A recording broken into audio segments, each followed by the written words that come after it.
les services en ligne en Algérie, je trouve que on a, en toute honnêteté, pris un petit peu de retard. Okay. Et le jour où on a décidé d'y aller, ben, on est parti. Eh bien, bonsoir. Bonsoir Rami. Et bienvenue dans le podcast du salon du e-commerce et des services en ligne. Tu es directrice générale de Yango en Algérie. Et aujourd'hui, on va parler un petit peu du développement des services en ligne en Algérie, de comment ça se passe, de comment cet événement-là, Excel, a pu contribuer. Mais avant de commencer là, justement, je veux que tu me dises ou que tu me résumes un petit peu ce que tu penses des services en ligne en Algérie entre maintenant et il y a 5 ou 10 ans. D'accord. Alors, Lamia, je me présente. Enchanté, vas-y. D'accord. Alors, je m'appelle Lamia Rouaz, je suis directrice générale de Yango en Algérie.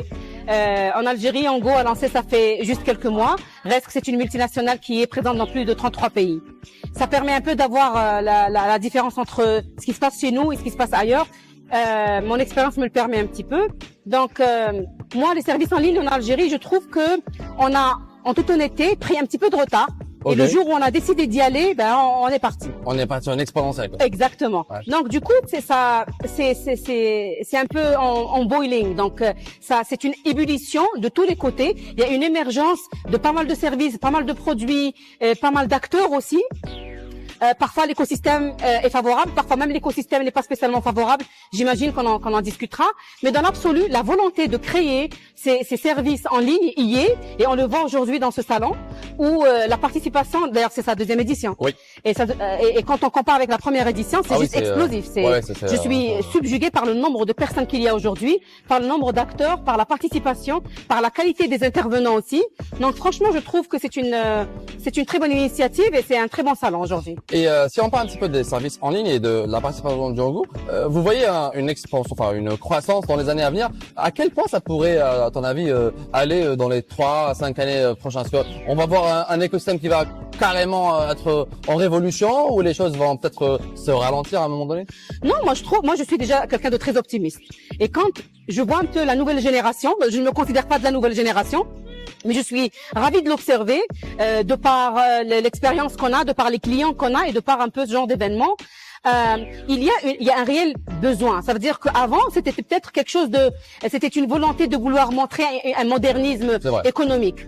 Maintenant, on constate que non, c'est réellement un besoin et une façon d'être et une façon de consommer. Donc, on n'a pas le choix d'avancer dans le monde du e-commerce. C'est une obligation et ça va se faire par défaut. Avec ou sans nous. Donc, les jeunes d'aujourd'hui ne vont jamais consommer un film comme nous on le faisait avant. On regardait à la télé. Maintenant, la consommation se fait ailleurs sur les plateformes. Ils ne vont jamais consommer, acheter un vêtement comme nous on le faisait avant. Maintenant, ils vont l'acheter sur des plateformes. Donc, le besoin a changé. Leur monde à eux se constitue de cette façon-là. Et cette constitution, ce DNA est nouveau. Et on va jamais pouvoir le changer. Donc, il faut vraiment y aller avec. Et dans des événements pareils, on trouve énormément de personnes qui s'intéressent. Dans des visiteurs, il y avait une file énorme. À quel point on peut vraiment avoir une influence sur cette culture-là dont tu as parlé il y a quelques instants, et que ces jeunes-là qui viennent et qui sont en contact avec les acteurs comme vous, comme d'autres acteurs dans le e-commerce, dans la livraison, dans la création de sites, etc., ça pourrait faire en sorte qu'il y a un plus grand nombre d'entrepreneurs qu'avant, où c'était peut-être plus compliqué d'être entrepreneur? Alors là, il y a un peu deux volets de l'histoire. Le premier volet, c'est le volet de la peur.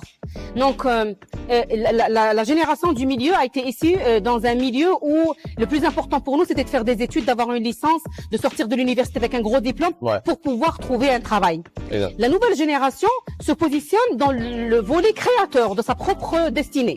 Donc, c'est pas je vais m'assimiler à une entreprise, c'est je vais créer mon propre environnement de travail. Donc, la première chose, c'est que tant que cette volonté ou tant que cette spécificité existe, j'estime que ça va apporter énormément au monde, à l'écosystème du e-commerce. Les jeunes, quand ils viennent, et vous avez vu un petit peu leurs questions, ils sont un petit peu en perte. En perte de repères. Donc la volonté y est, mais les repères ne sont pas. Il y a une complexité législative énorme, on va pas se la cacher. Il y a une complexité aussi dans la création d'entreprises. C'est vrai que le gouvernement fait énormément de choses pour pouvoir faciliter ça, mais il y a un petit peu ce que j'appelle moi les deux temps. Et je parle du temps. Donc il y a ce qu'on appelle le temps technologique. Ce qui est valable aujourd'hui n'est plus valable dans un an.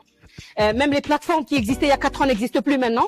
Il y a le temps administratif qui nécessite à n'importe quelle structure gouvernementale ou une entité légale à pouvoir adapter les lois, échanger les lois et adapter les structures, que ce soit d'accueil pour pouvoir les orienter, les encadrer comme les incubateurs et tout ça, et aussi toutes les lois qui vont permettre de protéger leurs données, protéger les assets intellectuels, protéger les idées et les innovations.